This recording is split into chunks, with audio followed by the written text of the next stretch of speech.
You are listening to The Power of Peace with Kit Cummings. Kit delivers his thought-provoking perspectives on mental health, addiction, and incarceration, especially as it pertains to the youth, as well as other relevant firebrand issues.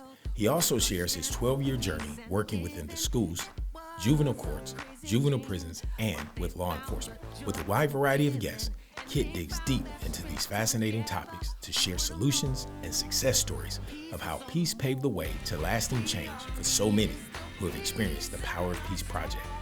He aims to shatter the stigmas surrounding mental illness, addiction, and incarceration, as well as other issues dividing our nation.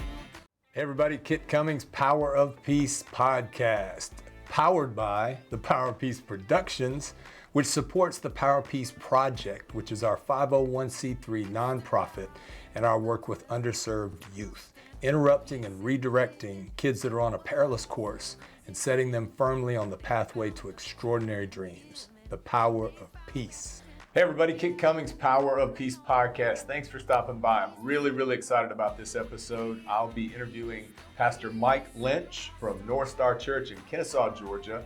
Highly sought after national speaker, has a big following on his podcast, spoken for the Falcons and many other things. And he's also my friend and my pastor. So we're gonna dig into some subjects today I think will be very interesting, so stay with us. Before we get started, go ahead and hit that subscribe button, like this video, share it, and make sure you comment. We wanna know what you think. Mike's passion is encouraging people, and he's got a gift. I mean, it's like, I've known a lot of pastors. I've been a pastor. You're not the kind of pastor I was. I say this to people, man. I mean it. I'm like, you must have been raised right, and you raised your kids right. You did a lot of the things that I didn't do, and so I admire you a lot. BS degree from Liberty, played baseball, had a cup of coffee with the big leagues, I think maybe. Frequent speaker. High school events, college events, Georgia Tech, the Falcons, the Atlanta Falcons, done a lot of work with them, and the Baltimore Ravens. One of the things I just love about, I've never seen a pastor do it like this, is in the springtime, you're on that baseball field. That's right. It's like, if you call me, you're gonna know where. Yep. Friday Night Lights, you're on that field, and you're devoted to those boys.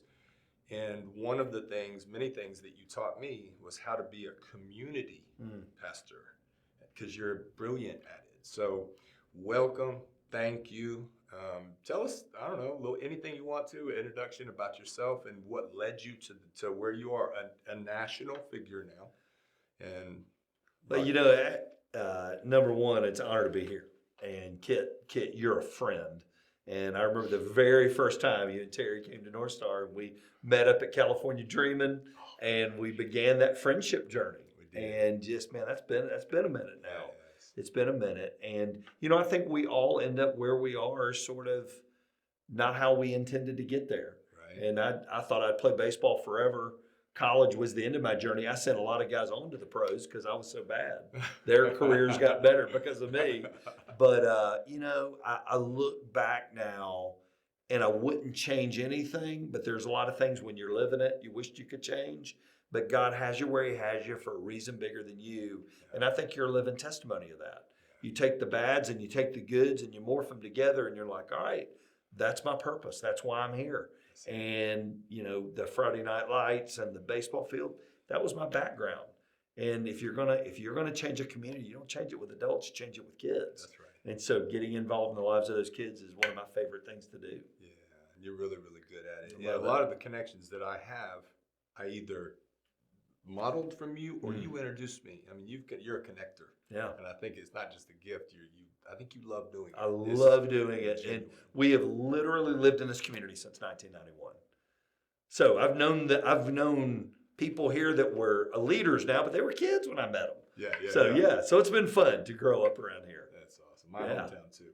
So just real quick, I remember the day we came to church and we were beat up, because my ministry, now I'll never be out of the ministry. It's just different types of ministry, but my working for the church, it didn't end well. I went through a real tough time in my life, which I've shared very open about on here. So we were in that stage where we were beat up and we needed a place to heal. So we're church shopping. And all of a sudden, Northstar, well, let's try that one. It's next. And so we come in, and I would always make a line afterwards. I want to meet the pastor. I want to shake his hand. I want to look him in the eye. And so I did that with you. And when we get in the car, and Terry says, I don't know where you're going next week, but I'm coming back. Yeah, I mean, you've heard that many times. And so anyway, but as busy as you are, and I know that, I said, would you have lunch with me?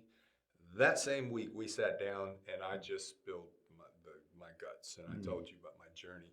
And you really have led us through, when we were going through times in our marriage that were very, very scary, you know, it was getting there.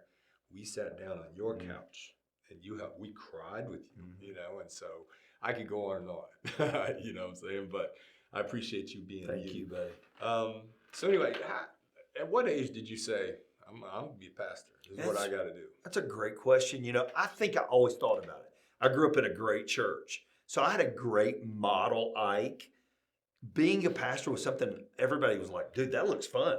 He makes it look fun. Yeah. And so I grew up around that, but I thought my career was going to go in sports. And I remember a guy saying to me one time, he said, if there's anything else in the world you'd rather do, go do it. But if you keep coming back to ministry, it's probably what you're supposed to do vocationally. And that's where I was. I knew I could make a career in sports and stay in the coaching world because that was my other love. But yet I just knew this was what I felt like I was called to do. And like you said, you can be a minister and wear a bazillion different hats. Right. But vocationally, I felt like that's what I was supposed to do. And it was in college. It was probably my sophomore, junior year that I went, all right, that's my route, and I'm going to chase that route. Yeah, and obviously it was a calling. Yeah. And I think, you know, God bless anybody that's serving in the ministry and churches, leading churches, because it's a heck of a thing. Yeah. But there are some people that I think were born to do it, were called to do it. In my life, I was in a very, very bad place in my life at 25 years old. I was burned out at 25, trying to quit drinking. And I fell in love with God, and I just said, well, this is true. I got to do it. I don't do anything a little bit. Yep. And so I found my gift, which was preaching, and I did it for 15 years. And I think that was part of the calling. That's right. It was leading me to what I get to do now. That's exactly. It was almost like an on-ramp to what you're doing now. It was. And God used that. You know, we use this phrase, and you've heard it a bazillion times. God never wastes our time, and He never wastes our experiences. Wow. And none of it's wasted. Yeah. My years in athletics aren't wasted. That is a huge part of my world now. Your years as a part of your life that you go, man, that wasn't my best season. Yeah. You have who you are now because of your worst seasons. So true. God is the master at bringing good out of bad. Yeah, absolutely true. I mean, that's just true. Now, I remember the weight of it, okay? Because and in my case, it was like everywhere you go, people see you. Yep. Some people put us on a pedestal. That's right. That didn't work well for me. You're very good at you're self-deprecating. You make fun of yourself, and it's not a show. It's something that's endearing, right? But anyway, it was heavy because there's expectations when you're in a restaurant. People know you're looking at you. You know, when you're always on display, it feels like, and then you're carrying the weight of a 2,000. I don't know how big is Northstar. It's a couple thousand. A couple thousand. Yeah, I mean it's a large weight. What would you say the toughest thing about your calling is? You know, I think the weight of it is definitely a part of it. It's hard for your kids. You know, your kids, I think I handled it better than they did.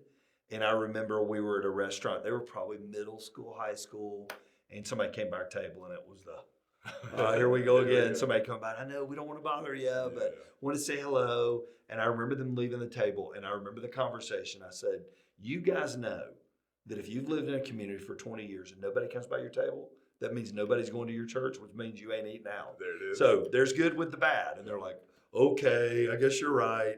You know, and it comes like every job has that. Yeah. So there's the weight of that, but there's a lot of blessings that come with that too. Sure. My kids they've gotten to go to a lot of places they wouldn't have gotten to go to if I didn't know those same people. So it's the good and bad. So I think there's the weight of it. And I think if you are a shepherd, you hurt when people hurt. And I think that's probably part of it. You've watched people hurt, and you're with them on their best days, and you're with them on their worst days. And so it's the balance of learning to find your life in between all those things, right? Because those don't go away. And you don't schedule a funeral in your calendar. Nope. And you don't schedule a crisis in your calendar. But when it's your calling, I don't think anything about it now.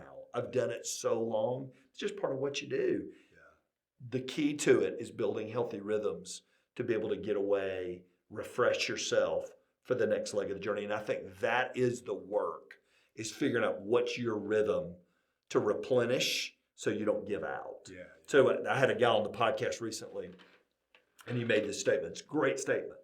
He said, you can have a packed schedule and an unhurried soul.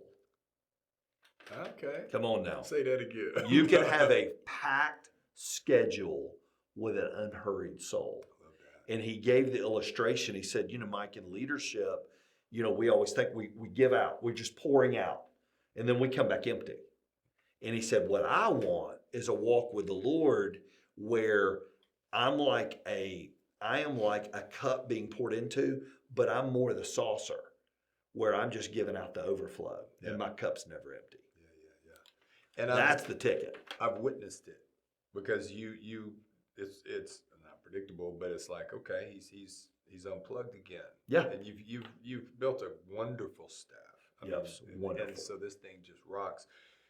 A lot of pastors couldn't spend a whole spring on a field. That's right. Or a fall in the Yep. evening. I mean, they couldn't, because the church would not run. And so I think that's a big deal. Was there ever a time, like, part of my journey was I lost my heart. I didn't do what you just said. Mm-hmm. I was rolling, I was traveling, I was leaving my wife behind. It was all about me.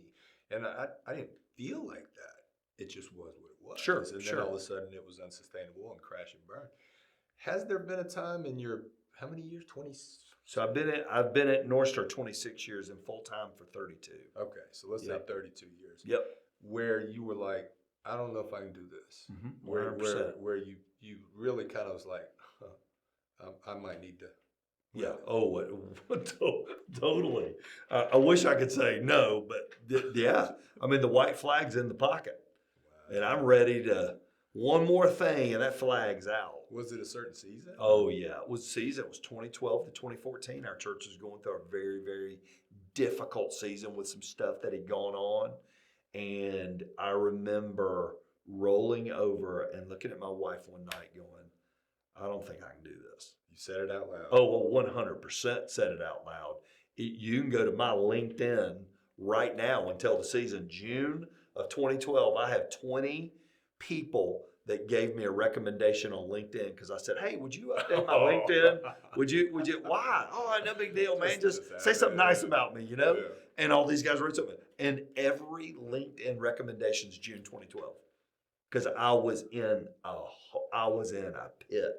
I remember, Kit, sitting in a parking lot. I just shared this recently at an event I was speaking at. I was sitting in a parking lot going to football practice. And Casey had just gone to college. And I was depressed because my son had just left home. Sure. I'm in this crapo season of stuff going on. And I remember sitting in the parking lot, and I remember this thought. I don't want to be here. I don't want to go back to the church.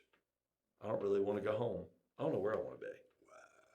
And I remember calling a counselor, and I went, I'm in a bad spot, like really bad spot. You're going to call me back in 30 minutes. I'm going to tell you I'm okay. I ain't okay. I'm bad.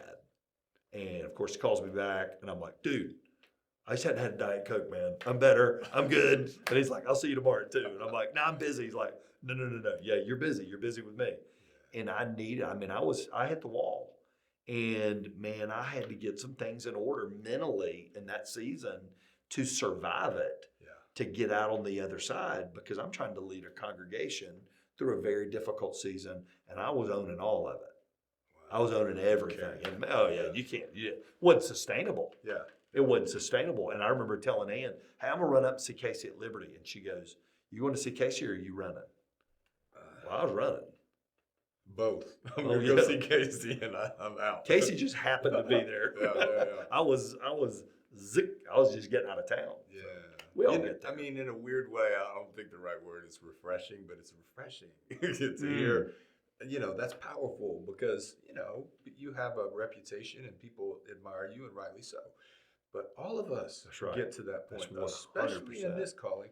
And I don't know that it's going to be the last time. No, it won't be the last time. In my ministry, people know that, I've got my ink and it's all a story, but this is a brand new one. And this is dedicated to the kids I have lost in my program: overdose, murder, accidental death, that I felt like, and I know it's not my responsibility that I lost them, but they were on my watch. That's right. You know what I'm That's saying? exactly right. And I carry it. And so I've had to learn what you have been doing for a long time. My wife and I have had to figure out how we can really take care of one another, and we have. I mean, that's the biggest miracle of my life, besides saving this guy. That's right. Was what God did in my marriage. But it was really that cup being full. We set boundaries, and it's not like, I'm not going to assume this, but I am. I'm going to assume. You went through that season and that counselor was there, but that's not the last time. You need somebody. You got people in your life. Oh yeah, big time. What I'm saying? Yeah, and we say this all the time. To be who we were created to be, I got to have somebody in front of me I'm learning from, somebody beside me I'm running with, and somebody behind me that I'm passing on to. Nice. So if I don't have one of those three, my life's, because if I'm only passing on, well, I've become the expert, right. And I ain't the expert. Yeah. But I need somebody to stretch me that's running beside me. Right. I need to race somebody, but I need somebody out in front of me that's been where I'm about to go. And if you can build those three levels, I think you can build a sustainable life. Yeah. But when you get to the point one of those doesn't exist, so I'm being blessed not to give back to the guy coming behind me, that's not fair. Right. So it's just building that, because I'm going to face another hill that I'm going to need help up. Yeah. Yeah. I say that all the time. Is storms come, and it's a human experience. It's Yep. the world we live in. It's not if, but it's when. And, life storms don't ask permission. They don't make an appointment. You know what I'm saying? They come, and then we see the quality of our work is that. And we live in the tension of where we want to be, right? And we just did a series, and we said this little line: some things in life aren't problems to be solved, they're tensions to be managed.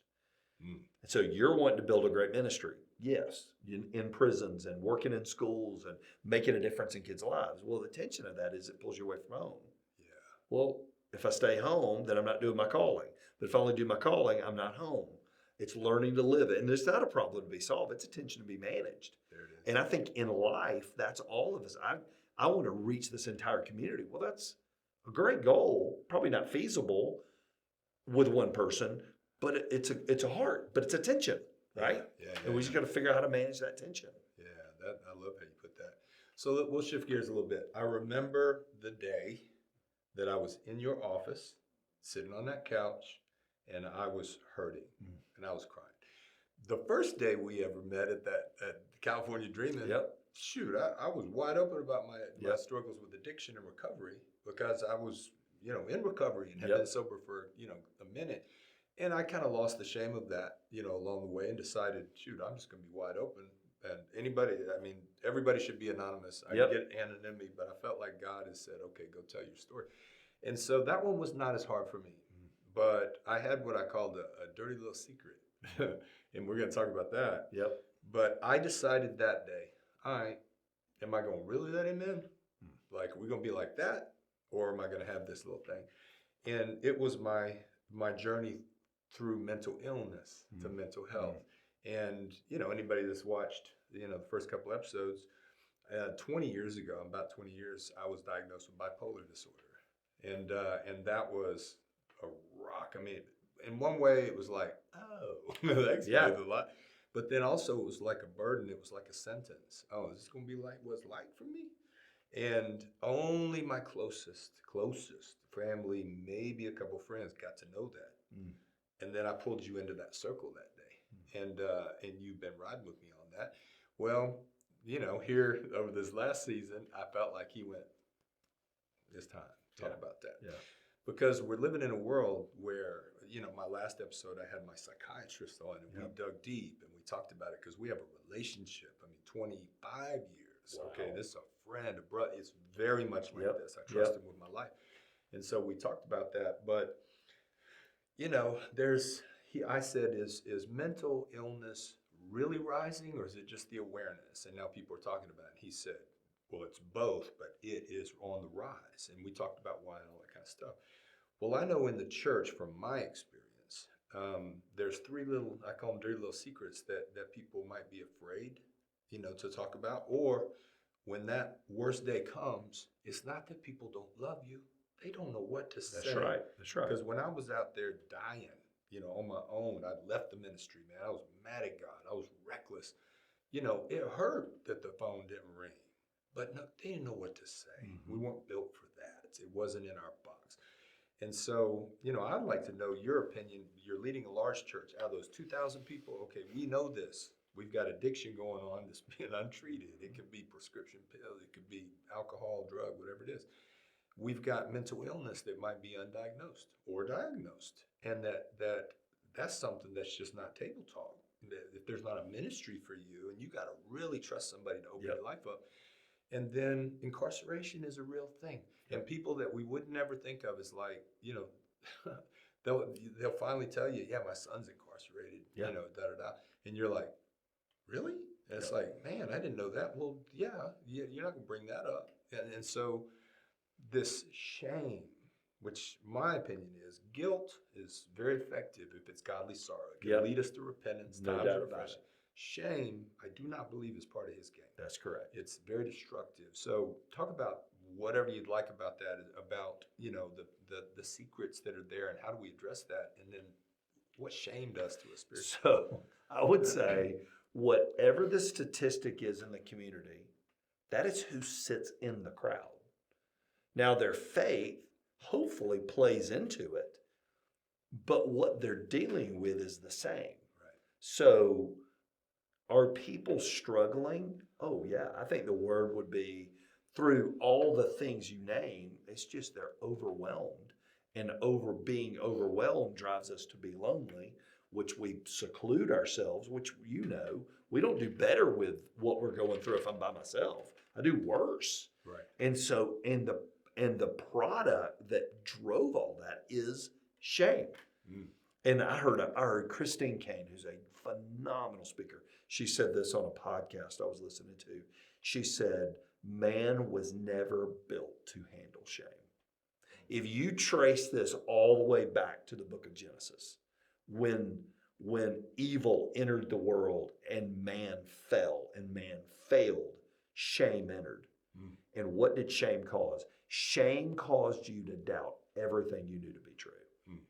And it puts us in a corner, and it tells us to shut up, be quiet, don't tell a soul, but blame them all because they don't know. Wow. Right? And on a Sunday morning, there's 20 people down a row. You think you're the only one dealing with something? No. You just ain't asked. Right. Because if you ask, and to me, the church was built to be the place that it's the safest place to go. I have an addiction. I have a son that's incarcerated or a daughter that's incarcerated. We're struggling in our marriage. I'm struggling with pornography, whatever it is. Right. The reality is you ain't alone. Right. So there's a phrase, and you've heard us use this before. That which is most personal is most universal. Mm.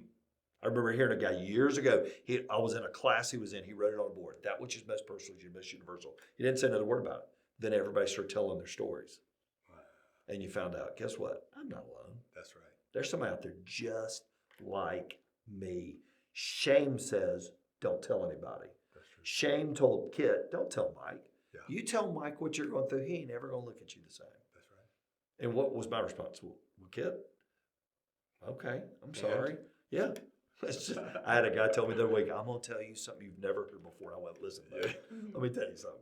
I ain't not heard. There's nothing you can tell me I ain't heard before. Yeah. That's the world we live in. That's right. Shame says shut up. Shame says get in the corner. And I'm telling you that the other side of shame is a healing grace that we can find when God looks at us and goes, okay, was there anything else? Yeah. I already knew that. Yeah. You got anything else for me? Yeah. So shame's real though, man. Yeah. It's real. Yeah. And I can tell you how bad shame is till I'm feeling it. And then I don't want to tell you what I'm going through because of shame. Yeah. And that's what I've been wrestling with I knew it was not an if, but when. Yeah. And to be quite honest, and my wife and I agreed on this, and I got my closest people, you being one.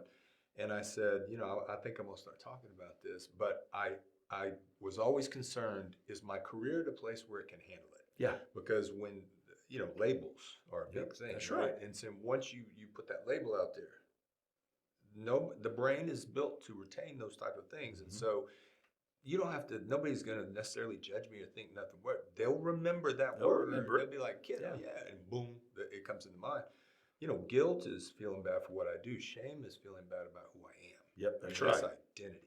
And so that was important for me. But I've had guys like you in my life, and I've practiced, and I did a whole podcast, well, one of them on this and another one coming up, that those brothers behind the wire in all those prisons I've been in across the country, around the world, they gave me my voice back because I unloaded all my shame on them. I could talk to them about anything.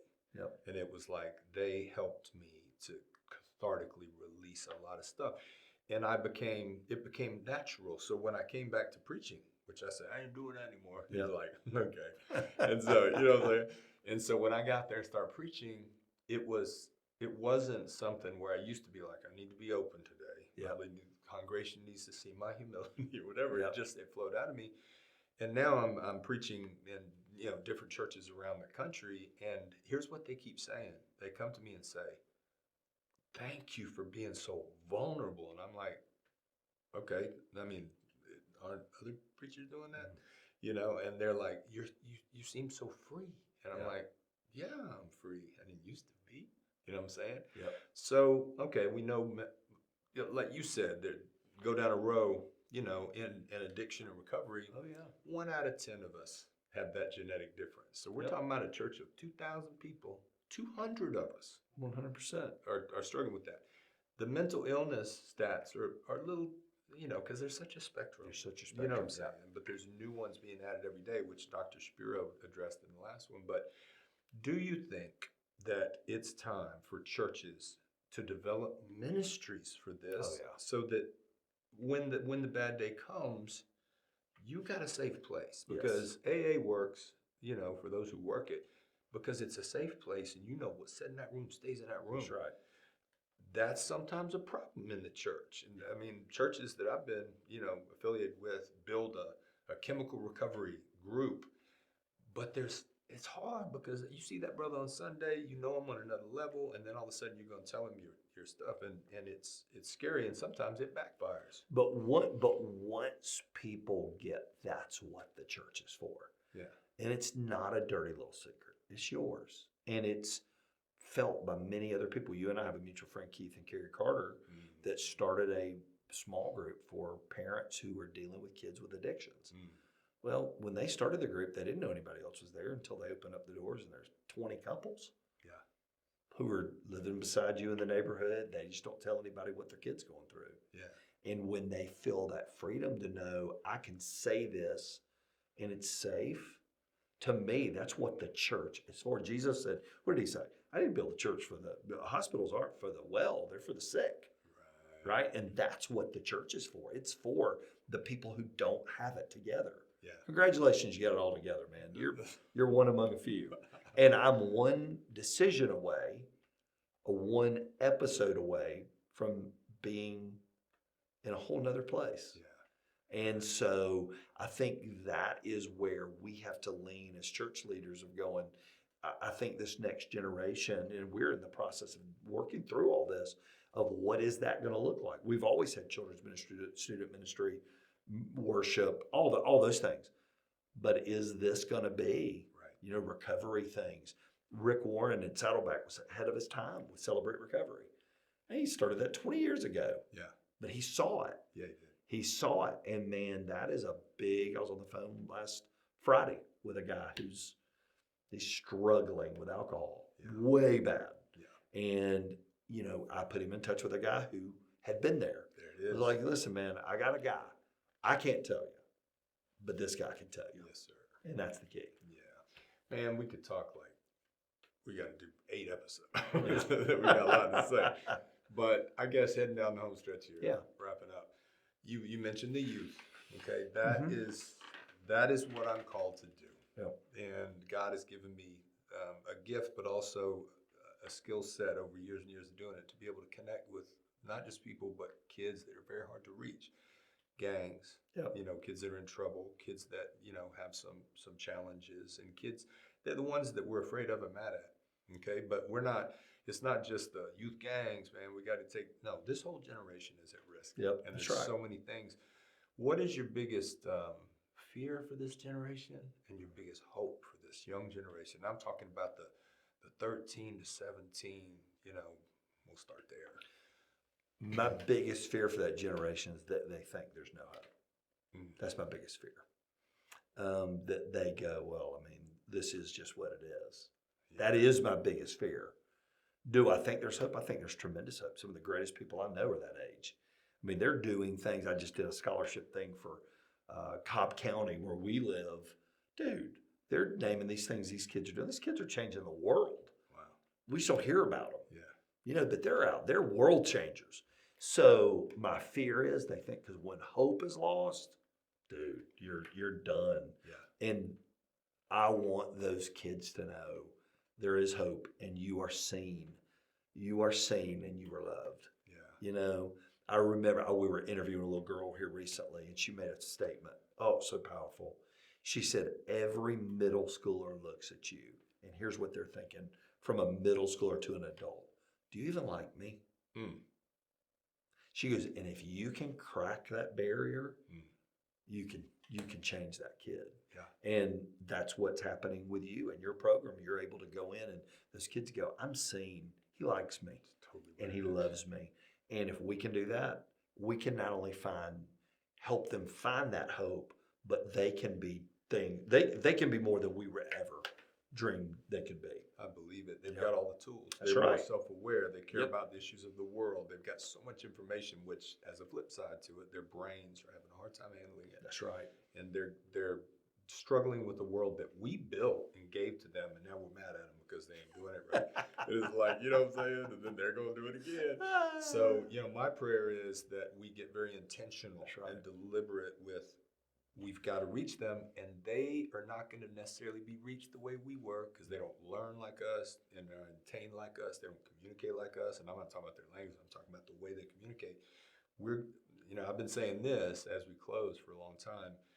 Paul said, I've become all things to all men so that I might win some. I was a Jew, I became a Jew. To the Greek, I became a Greek. To the Gentile, I became a Gentile. But then he said, to the weak, I became weak. I mean, to the Democrat, I become a Democrat to walk with you, feel you. To the Republican, to the Black Lives Matter, to the transgender, to the other, become the other. And I believe that's the answer for the kids, but that's the secret to my ministry is I become them. And the next episode, which I'll kind of tease now, is I met a kid at the juvenile prison I served at down on Wednesdays down in Eastman, Georgia, and he's as hard as they come. And he was a leader in an organization that you would know. You know what I'm saying? They wear red. And 19-year-old, old soul, I needed him as much as he needed me because I needed hope.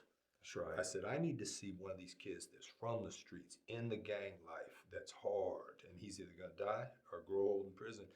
I need to show me that somebody like that can change. And he showed up in my life. And he showed up for me as much or more than I did for him. And over the last year, we have come together. I'm 40 years older than him. I'm white. He's black. I grew up middle class. He's in the streets. You look at us and say, they have nothing in common. He's more than a little brother to me. And he's a beautiful dude. And he's got integrity and loyalty and respect, all the things that these kids need. And he gives me hope. But the key was I came down to his level. That's right. And I became him. And then he said to me, I want to be you. And now he's out learning how to do it, speaking. Man, Mike, I love you, man. Love you too, I really do. And this You're is the very best. special. Nah, you are. I'm just trying to follow your lead. But thank you for everything you did for me. And thank you for everything you did for them today. So I'm so grateful that you tuned in. I hope this helped you. And follow us, subscribe, share this thing, like it. You know what I'm saying? We're trying to help people remove the shame and stigma from things that all of us are going through. That's right. What we all need is the peace.